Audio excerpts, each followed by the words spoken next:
So today we're going to get into my most anticipated movies of 2016, and we're just going to jump right into it. And the first movie that I'm really anticipating in 2016 is probably Captain America Civil War. I am definitely invested in this story. I know what happened in the Civil War comic, but this is a little different. Their motivations are personal and not political like they were in the comic. So I'm definitely excited to see where they take this. I'm excited to see what they do with Bucky and Captain America and Tony and all the other new Avengers that they added in Age of Ultron. So I'm excited to see where those develop and how we move along in the Marvel Cinematic Universe. I love the dynamic between Tony and Captain America, and it's been building for a while. You see the tension between Tony and Cap started in the first Avengers movie, and it's just kind of progressed, especially after the events of Age of Ultron. Looking forward to seeing Black Panther. He looked awesome in the trailer, so I definitely can't wait to see what Marvel's going to be bringing out this time. And Russo brothers did really good with Winter Soldier, so I'm confident that they will do an awesome job on Civil War. Speaking of Marvel, the other movie that I'm super jazzed about is Doctor Strange. Benedict Cumberbatch is playing Doctor Strange, and that comes out in November. I'm excited about that. I am looking forward to see how he takes on the role of the Sorcerer Supreme, and there definitely should be some more tie-ins as the MCU is kind of converging in where the stories are overlapping and plot details and everything. So I'm excited to see how they're going to pull that story into the main thread of the Marvel Cinematic Universe. I'll just lump these together because I'm excited, but I'm not going to, it's not going to be a bummer to me if they mess them up per se, because DC tends to drop the ball a little bit more than Marvel when it comes to their movies, with the exception of probably Chris Nolan's Batman and Batman Returns.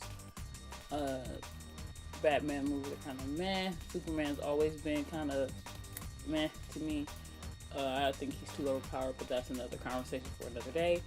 But I guess I will put Suicide Squad and Batman vs. Superman as one because it's all DC, and so I am looking forward to seeing what they're gonna do, but it's not the same excitement. I feel like they gave away way too much information in the trailer. Like, you already know that Doomsday is gonna be in it. You already know Wonder Woman's gonna be in it. You know the villain, and so you know that Batman and Superman are gonna make up at some point.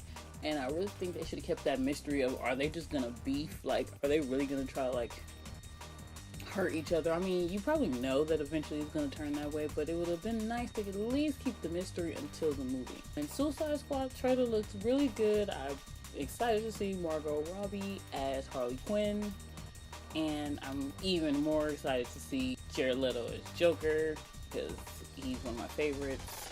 So I am looking forward to that casting. But I mean, everyone else, like Will Smith, man, believe it or not, I'm looking forward to Independence Day. I really liked Independence Day when I was younger.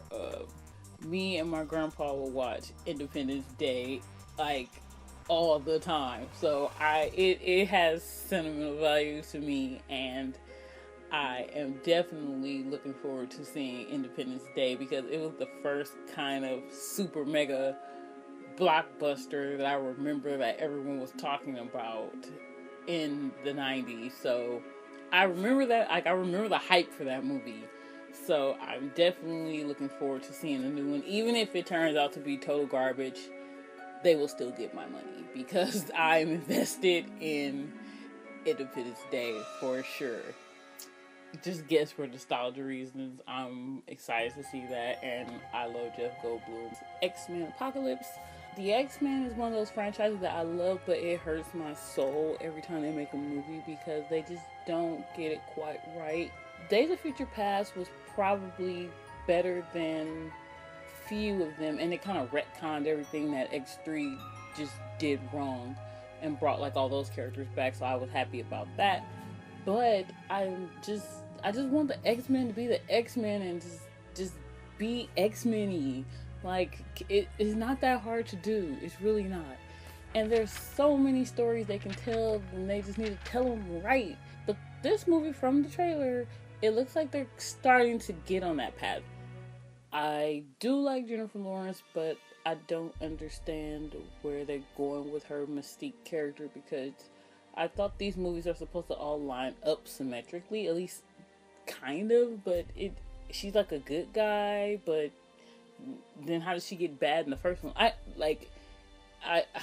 guess that the timelines changed since they changed everything in Future Past. I don't know, but see, all this stuff, it's too confusing. Like, if I want to run around in circles about what's going on, I'll just read the comics, okay? Like, I need my movies to be to be more straightforward. And so I'm still looking forward to the movie. I saw a couple of X-Men that I'm excited to see. I saw Nightcrawler and Apocalypse. I'm excited about him, and the way they had him in the trailer I was really appreciative of, and I'm so excited to see what he's gonna do. And he is played by Oscar Isaac, who also plays Poe in Star Wars Force Awakens.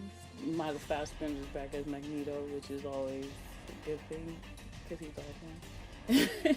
Probably the biggest movie that I'm anticipating for 2016 is Star Wars Rogue One, and I heard that it's going to be more like a war type movie set in the Star Wars universe, which I think is a brilliant idea.